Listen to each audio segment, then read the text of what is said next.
4장은 한 번에 좀 말씀을 다 전하기 어려워서 한 3번 정도 나눠서 말씀을 전해 보려고 합니다. 본문의 4장 3절에서부터 시작되는 말씀은 예수께서 갈릴리로 가시기 위해서 사마리아 지역을 통과를 해야 한다라고 또 시작을 합니다.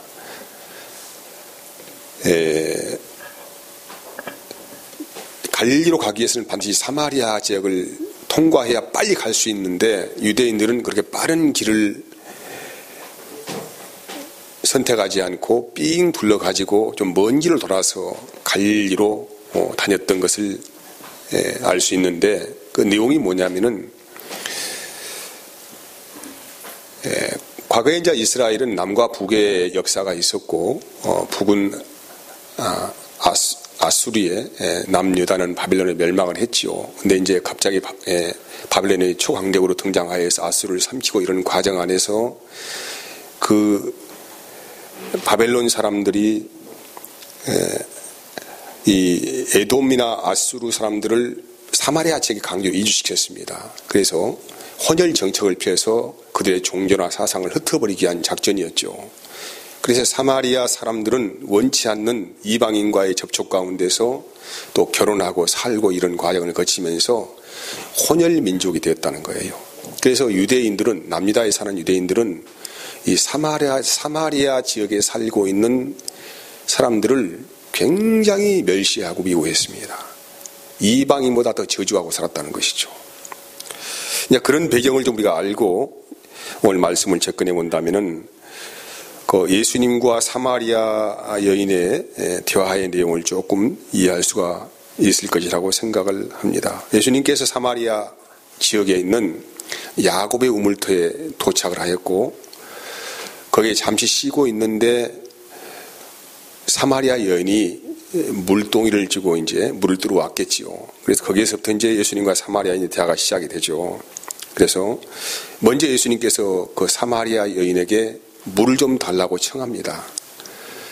근데 이 여인은 단번에 예수님이 유대인인 것을 알아보고 하는 말이, 아니 당신은 유대인이면서 왜 사마리아 여인인 나에게 물을 달라고 합니까?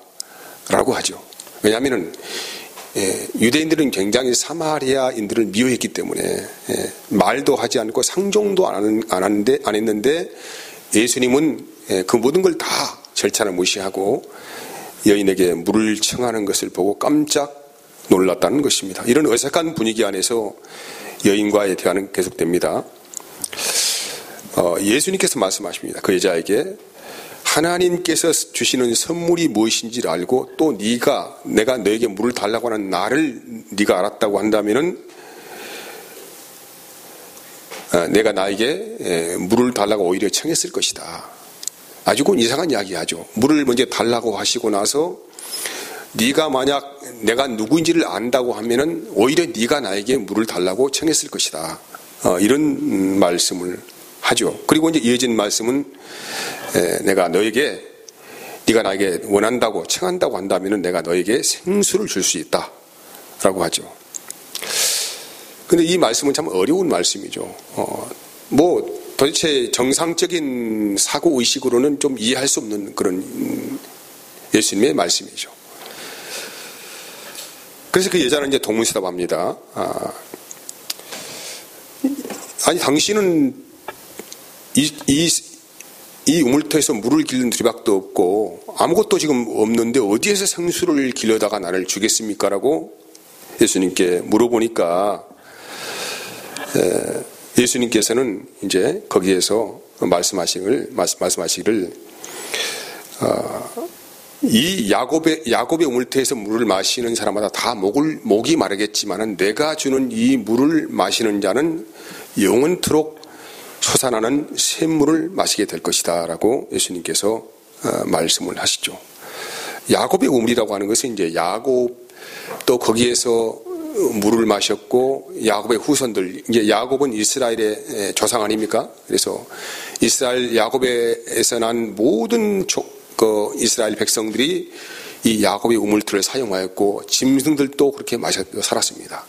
그래서 예수님께 이 여자가 물어보는 거예요. 그러면 당신이 우리의 조상 야곱보다 더 큽니까? 라고 하는데 그때 예수님께서 내가 주는 물을 마시는 자는 영원히 목이 마르지 않는다라고 하는 것이죠.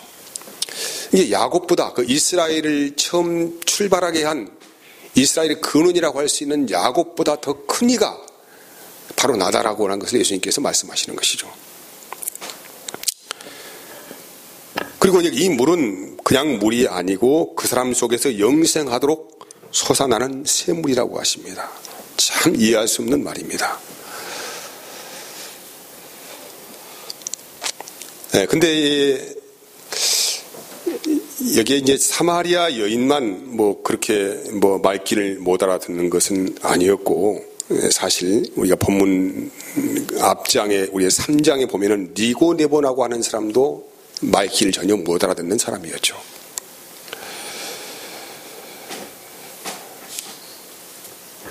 그래서 이 여인은 뭐라고 엉뚱하게 대답했냐면은 나에게 주어 다시는 목마르지 않고 물을 길로 여기까지 나오지 않도록 정말 그런 물이 있다고 하면은 나를 좀 주십시오 라고 여인은 이제 참 앞뒤가 맞지 않는 이야기를 또 하죠. 왜 그럼 이 여인은 예수님의 이 말씀을 이해하지 못했을까요? 아마 이 육에 관한 이야기, 그냥 물을 파서 너에게 주겠다고 하면은 이해를 했겠지요. 근데 전혀 근거가 없는 영의 메시지를 하고 있기 때문에 이 여인은 이 이야기를 도대체 이해할 수도 없었고 알아들을 수가 없습니다. 다시 요한복음 3장에 가면은 니고데모와 예수님과의 대화를 생각해 보면은 니고데모라고 하는 사람은 유대인의 관원이면서 유대인들을 가르치는 성경교사였습니다. 이게 성경에 대해서 굉장히 해박한 지식을 가지고 있는 그 당시에는 지식인층에 속한 그런 사람이었죠. 근데 성경을 가르치고 성경을 연구하고 유대인들의 지도자로 세워진 이 사람이 예수께서 하시는 말씀을 전혀 이해하지 못한 것처럼 이 여인도 동일하게 예수께서 하시는 말씀을 전혀 이해하지 못하였습니다. 마치 이게 어떤 경우와 같냐면은 오늘날 예수 믿으면은 구원이고 천국이다 이런 말을 하나님을 모르는 불신자에게 하면은 이 말이 도대체 무슨 말인지를 전혀 이해를 하지 못하는 거예요. 아니 천국 자체도 부인하고 싶을 것입니다. 정말 천국이 있는 것인가? 아니 어떻게 예수님만 믿으면 천국을 간다는 이야기인가? 이게 좀 앞뒤가 문맥이 맞지 않는, 연결고리가 전혀 되어 있지 않는 그런 인간의 사고 의식으로는 이해할 수 없는 말을 하고 있으니까 이해할 수 없다는 것이죠. 성경 박사라고 하는 니고데모나 여기에 사마리아 여인이나 동일하다는 것이죠. 근데 이 사람들이 사실 신앙인들 아닙니까? 말 그대로 니고데모는 성경 박사고 사마리아 여인도 율법을 나름대로 잘 지키고 사는 여인이었습니다. 그 근거를 제가 말씀드린다면은 요한복음 오늘 4장 16절에 보면은 이 여인이 현재 남편이 넷입니다. 그런데 예수께서는 지금 너하고 살고 있는 남편도 이 남편이 아니라고 말씀하시는 것이죠. 근데 여기에서 이제 우리가 6절 말씀을 또 연결해서 보면은 예수님과 사마리아 여인이 이 야곱의 우물터에서 만난 시간이 6시라고 기록되어 있어요. 6시. 근데 이 다른 번역 성경, 우리말 성경, 공동번역 성경, 다른 모든 성경은 이 6시를 어떻게 해석하냐면 정오 12시라고 해석을 하고 있습니다. 이게 지금 한낮에 예수님과 이 여인이 만난 것이죠. 그래서 이것을 정오를 그대로 유대인의 시간 개념으로 그대로 받아서 해석을 한다고 하면은 이 여인은 남편이 바람을 났더니 몰랐던지 간에 남편을 넷이나 갈아치우고도 지금 현재 남편에게 만족을 하지 못하고 사는 부끄러운 수치스러운 여인이다. 그러니까 이 부끄러움을 감추기 위해서 햇빛이 쨍쨍대는 정오를 이용해서 모든 사람이 인적이 드문 그 시간을 이용해서 물동이를 메고 물을 기르러 온 것이다. 이렇게 말씀을 적용할 수 있다는 것이죠. 그런데 이 시간의 개념을 조금 바꿔보면은 현재 요한복음은 유대인들을 표적 삼아서 기록한 것이 아니고 당시의 이방인들, 헬라인들을 표적 삼아서 기록하였기 때문에 이 시간은 그대로 로마식으로 이 시간을 표기한다면 저녁 6시입니다. 그러면 이 시간의 차이를 다르게 해석함을 통하여서 완전히 이 사건이 바꿔지는 거예요. 무슨 얘기냐면은 이렇게 되는 것입니다. 이제 이 여자는 남편을 어떤 이유가 됐든지 간에 남편을 4명을 잃어버리고도 유대인의 그 율법 안에 있는 계대 결혼법을 지키고 있는 여인이다 이렇게 생각하는 것입니다. 이게 뭐 장남이 죽으면은 상속자가 없으면 또 뭡니까 그 장남의 부인이 또 둘째하고 또 결혼해서 또 아들을 낳아야 돼. 또 아들이 또 죽으면은 또 그렇게 이제 계속 연결되는 것이죠. 그래서 4번째 남편을 맞이했다는 것이죠. 그런데 아무튼 결혼한 남자마다 무슨 이유가 됐든지가 죽었든지 아니면 바람을 폈든지 해서 이 여인의 자식을 생산하지 못하였고 지금 현재 살고 있는 이 남편도 역시 뭐 아무튼 지금 현재 이 여인과 어떤 좋지 않은 관계가 있든지 어떤 관계가 있든지 간에 아이를 생산하지 못하는 관계로 살고 있기 때문에 예수님께서는 지금 살고 있는 네 남편도 남편이 아니다 이렇게 말씀을 적용한다 이 말이죠. 그러니까 이 시간의 이 개념을 잘못 해석하고 이렇게 해석함을 따라서 완전히 상황은 바꿔지는 것이죠. 그래서 이제 저는 이 말씀을 그대로 따라서 이 여인은 정말로 충성스럽게 하나님 말씀 율법을 지켜보려고 여러 가지 마음의 상처를 갖고 있음에도 불구하고 견디면서 충성스럽게 율법에 순종하는 여인이다. 이렇게 저는 보고 있습니다. 아무튼 중요한 것은 그 이유가 어떻게 됐든지 간에 그 이유를 말하는 게 아니고 니고데모 성경 박사라고 하는 니고데모나 율법을 잘 지키면서 살아보려고 발버둥을 치는 여인이나 동일하게 예수께서 하시는 말씀을 이해하지 못하는 것은 동일하다. 이 말씀을 하는 것이죠. 왜 그러면 이들은 이렇게 예수님께서 하시는 말씀을 전혀 이해하지 못하고 동문서답하는 것일까라는 것입니다. 성령 세례를 아직 받아본 적이 없기 때문에 그렇습니다. 사도행전 9장 1절에서 2절까지 말씀을 봅니다. 아볼로가 고린도에 있을 때에 바울이 위 지방으로 다녀 에베소에 와서 어떤 제자들을 만나 이르되 너희가 믿을 때에 성령을 받았느냐 이르되 아니라 우리는 성령의 계심도 듣지 못하였다고 합니다. 그러니까 예수님을 믿을 때에 그들이 성령 받았느냐 물어보니까 아니 우리는 성령이 뭔지도 알지도 못하고 듣지도 못했습니다 라고 이제 말을 하니까 바울이 즉시로 기도를 하면서 성령을 그들에게 줬다 이 말이죠. 근데 예수님을 오늘날 그러니까 내가 예수님을 알기는 알아요.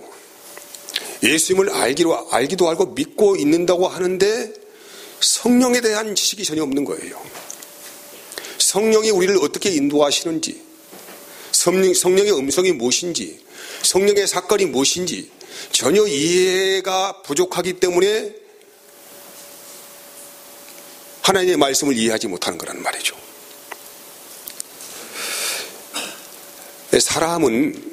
사람의 구성 요건을 제가 말씀드렸죠. 3가지라고 했습니다. 우리는 사람이라고 하나님께서 우리를 바라볼 때에는 반드시 3가지의 구성 요건이 갖춰져 있어야 돼요. 그게 사람인 거예요. 뭐가 있습니까? 우리의 몸이 있습니다. 우리의 혼이 있습니다. 또 영이 있습니다. 그러니까 하나님께서 우리를 창조하실 때에 우리를 사람으로 만드셨을 때에 하나님이 나를 사람으로 보는 관계적인 눈은 뭐냐면은 반드시 네가 사람이라고 한다면은 몸도 있어야 하고 혼도 있어야 하고 영도 있어야 한다는 것이죠. 이렇게 이 3가지의 구성 요건을 가지고 있어야 나는 너를 사람이라고 칭하겠다 이 말입니다. 그래서 창세기 2장 7절 말씀 보면은 하나님께서 인간의 몸을 진흙덩이로 만들었잖아요. 진흙덩이로 만드셔서 그 코에다가 생기를 하나님의 기운을 불어넣으니까 사람이 어떻게 됐어요? 살아있는 영, 살아있는 영적인 존재가 되었다는 거예요. 이게 살아있는 영적인 존재가 되어야만이 하나님은 이 사람을 네가 사람이구나 이렇게 본다는 것이죠.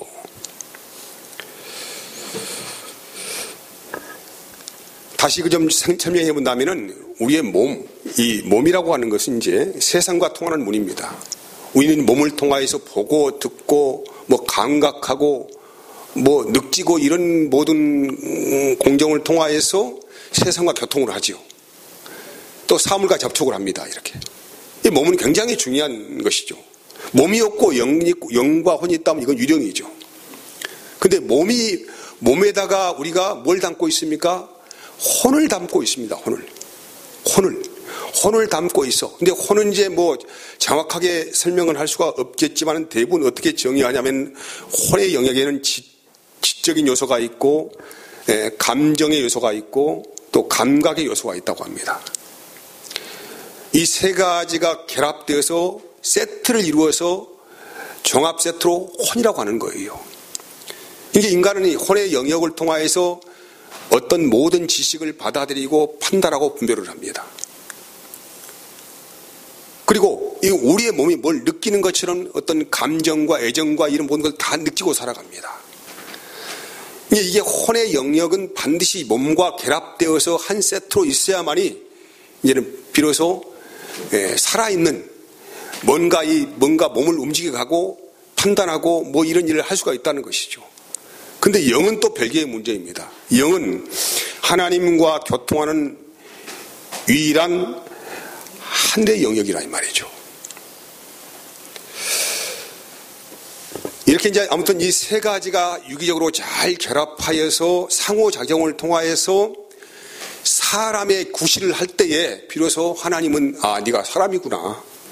내가 창조한 사람이 맞구나. 이렇게 하나님께서 인정을 하시는 것입니다. 여기서 이제 혼의 영역을 좀 더 섬세하게 바라본다면은 혼의 영역은 지성, 의지, 감정의 종합체라고 제가 했습니다. 근데 우리에게 지성이 없고 의지라고 하는 것은 어떤 것을 판단하고 결정하는 요소를 말하겠죠. 지성이 없고 의지가 없고 감정이 없다고 한다면은 우리는 어떤 존재일까요? 내 자신이 나라의 존재를 인식할 수 있습니까?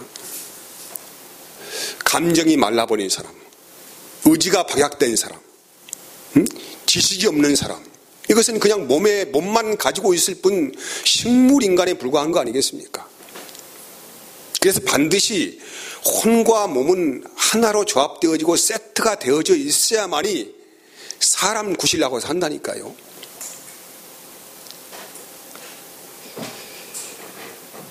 그래서 이 혼은 바로 우리의 생명입니다. 몸이 아주 건강해요. 몸이 아주 건강한데 혼이 죽어 있는 상태가 혼이 제 기능을 하지 못한다고 하면 이 사람은 생명이 없는 사람이에요. 죽은 사람과 같습니다. 시체. 그래서 혼은 그 사람의 본질이란 본질.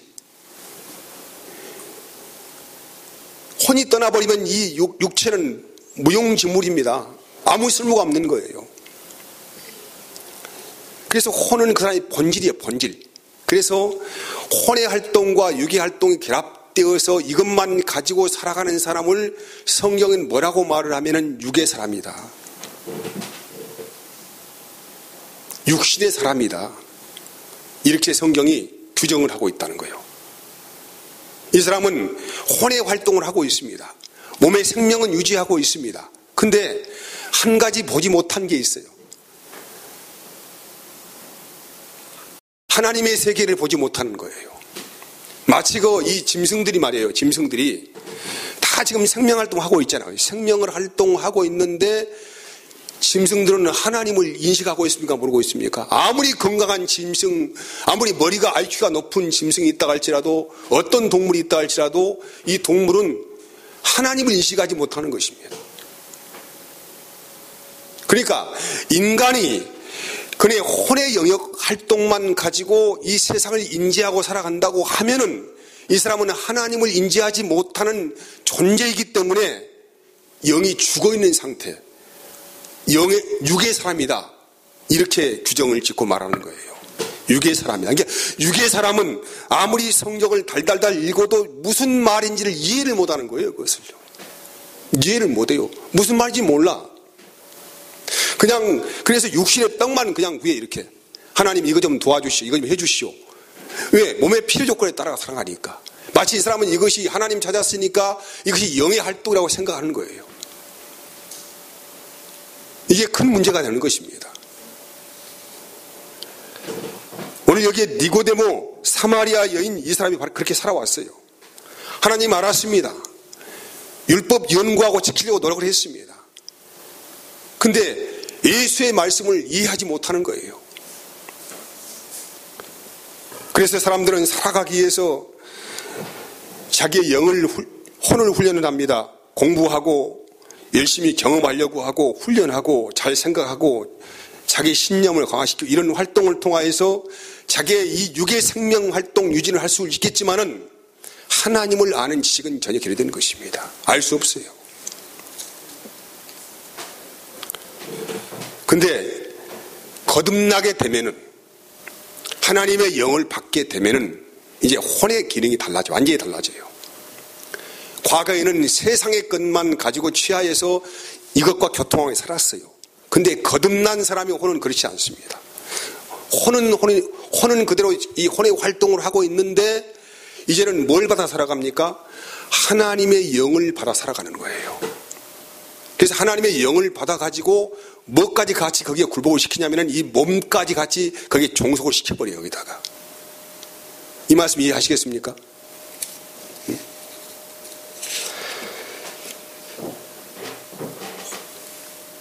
혼은 인간의 사고의식과 정신세계의 집합체입니다. 근데 이것만 가지고는 사람은 신적인 영역을 이해할 수 없어요. 하나님이 주신 것들을 알 수가 없어요. 그래서 반드시 하나님의 영이 우리에게 찾아오셔야 합니다. 그래서 하나님의 것들을 우리에게 공급하는 거예요. 그때부터 이제. 영을 받은 사람은 이제 하나님을 아는 지식이 생기는 것입니다. 하나님의 뜻을 분별하기 시작합니다. 하나님의 계시의 말씀이 무엇인지를 알아듣기 시작합니다. 비로소 은혜로 사는 것이 뭔지를 알고 성령의 뜻이 무엇인지를 분별하기 시작합니다. 이게 영을 받은 사람의 실체적인 모습이에요. 이제는 과거에는 이 혼이 어디에 종속이 되었습니까? 육의 종속이 되었죠. 몸의 종속이 되었습니다. 몸의 필요 조건을 채우려고 얼마나 인생을 고단하게 살았는지 몰라요. 근데 이제는 이 혼이 이 육의 조건을 필요 충족 조건을 채우려고 하는 것이 아니고 하나님의 계시의 말씀과 은혜를 받아서 이 몸을 구속해버려요. 몸을.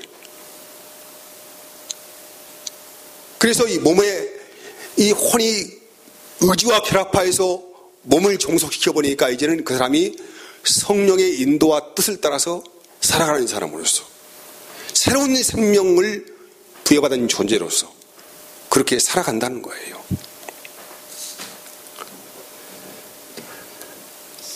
예배라고 하는 것이 이제 바로 그런 것입니다. 예배라고 하는 것은 전적인 영의 활동입니다. 인간의 정신세계로는 하나님을 예배할 수가 없어요. 하나님으로부터 온 것을 받아서 하나님께 찬송하고 하나님을 경배하고 그분을 기뻐하는 것입니다. 세상의 것들로 하나님을 찬송할 수 없어요. 반드시 하나님부터 온 것을 받아서 그 영을 받아서 그분을 기뻐하고 감사하고 찬송하는 거란 말이에요. 이게 예배 활동, 예배 드린다고 하는 게 예배라고 하는 그런 거예요. 그런 의미를 가지고 있다는 것이죠. 그래서 여러분, 인간의 주인은 혼이 아니라 영입니다. 영이 인간의 주인이에요. 이 영은 하나님께로부터 받은 거예요. 그러니까 영의 주인이라고 하는, 영이 우리의 주인이라고 하는 것은 하나님이 나의 주인이라는 얘기죠. 내가 주인이 아니요. 내가 주인 된 사람은 혼이 자기를 장악하고 있어요. 영의 음성을 듣지 못합니다. 하나님의 뜻도 알 수가 없어요. 이 사람은요. 그냥 자기의 사고의식 안에서 자기의 지적인 활동 안에서 뭐 이런 것들을 가지고 하나님을 찾으려고 하는 것인데 찾아지겠습니까? 알 수 없죠. 항상 이 사람들은 함적인 판단과 근거와 이론을 앞서서 이야기를 하려고 합니다. 근데 어떻게 하나님을 그렇게 우리가 근거를 찾을 수가 있겠습니까? 그래서 중요한 게 무엇입니까? 인정하는 것이 중요합니다. 뭘 인정합니까? 영이 주인입니다. 혼이 주인이 아닌 것입니다. 혼이 주인 되어버리면은, 혼이 영을 지배해버리면 어떻게 됩니까? 하나님을 이용하게 되는 거예요. 하나님의 말씀도 이용해서 자기 거에 삼아버립니다.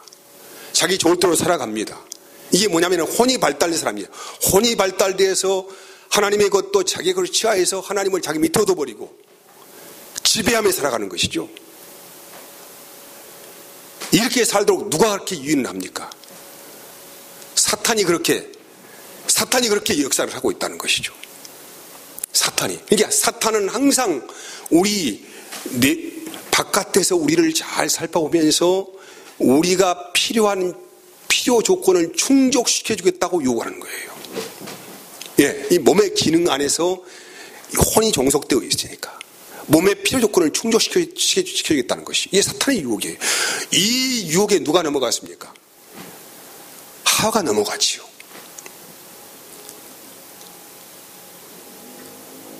하와가 사탄이 공격하고 있는 외적인 이 혼의 영역에서 방어하지 못하고 그걸 덥석 받아 물어버린 것입니다. 그리고 자기만 그렇게 빠져버린 것이 아니고 이제 그 남편을 찾아가가지고 또 욕을 하지요.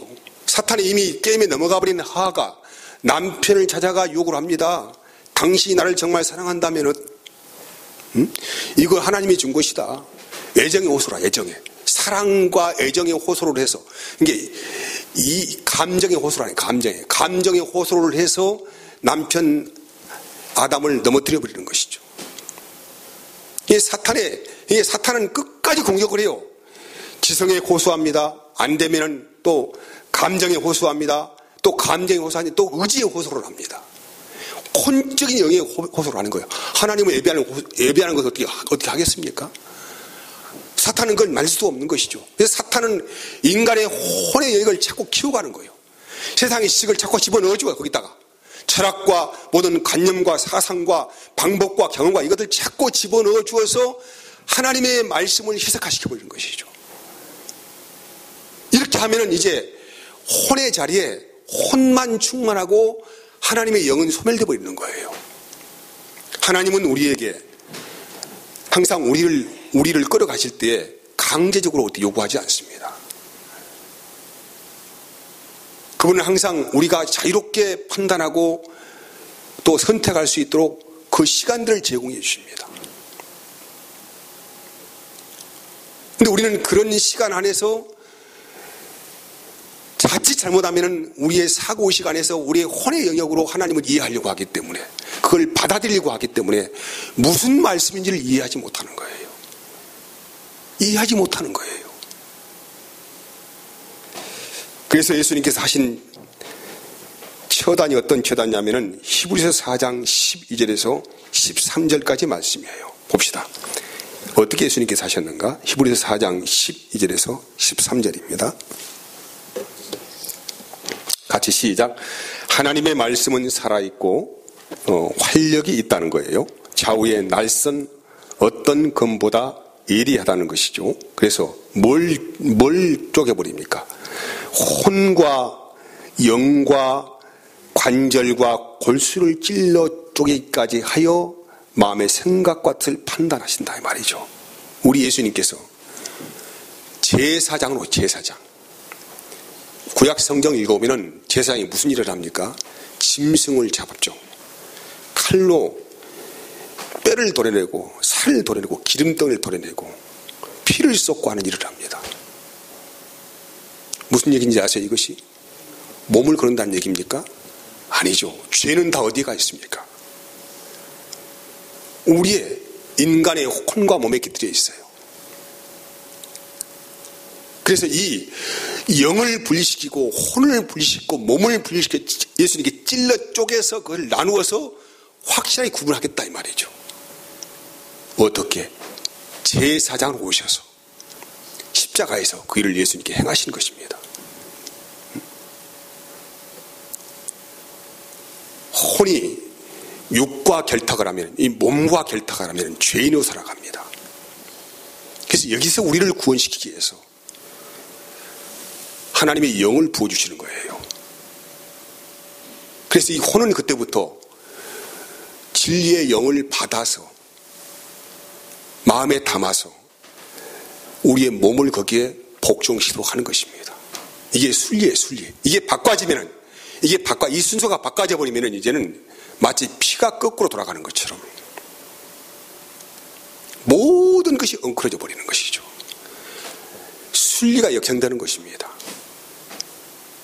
우리 예수님께서 그래서 오늘 여기에 니고데모에게 네가 거듭나야만이 하나님의 나라를 볼 수 있다 말씀하신 것이죠. 또 사마리아 여인에게는 뭡니까? 이제 진정으로 진리와 성령으로 예배할 때가 온다. 아직 이들은 예배가 뭔지도 몰라요. 거듭난 것이 뭔지를 모릅니다. 근데 예수님께서 그 일을, 이 대수술을, 영적인 대수술을 하시려고 찾아오신 거예요. 사마리아 여인에게. 네가 그 나라를 볼 것이다. 할렐루야. 오늘 이제 다른 것에 집중하는 것이 아니고 내 안에서 어떤 작용을 하고 어떤 역사가 일어나고 있는지를 집중해야 합니다. 자꾸 사탄은 근데 우리 안을 못 들여다보게 하고 어디를 들여다보게 합니까? 자꾸 바깥으로 우리의 눈의 통로를 바꿔버려요. 자꾸 필요 조건을 주겠다 이 말이죠. 바깥에서 들어오는 것들은 엄청나게 많습니다. 세상의 즐거움을, 또 쾌락을, 부귀, 영화, 지성, 감성, 이 모든 것들을 통하여서 인간을 송두리째 공격해버리는 것이죠. 그래서 성령을 받은 사람도 여기에 경계하지 못하고 내 안에서 작용하는 것들을 바라보지 못하면 성령이 소멸되어 버립니다. 모든 은혜가 소멸되어 버리는 것이죠. 그래서 오늘 집중해야 합니다. 오늘 주님께서는 이 사마리아 여인에게 뭘 주겠다고 하셨습니까? 영원히 마르지 않는 네 속에서 살아나는 생명의 물을 주겠다. 요한복음 뭐라고 말을 합니까? 성령을 주겠다고 말씀하시는 거예요. 제가 이 말씀을 다음 주에 또 연결시켜서 말씀을 이어보겠습니다. 아무튼 사모하는 마음 안에서 말씀에 집중하시고 그 은혜를 반드시 받아 누리는 삶이 되기를 진심으로 축복을 합니다.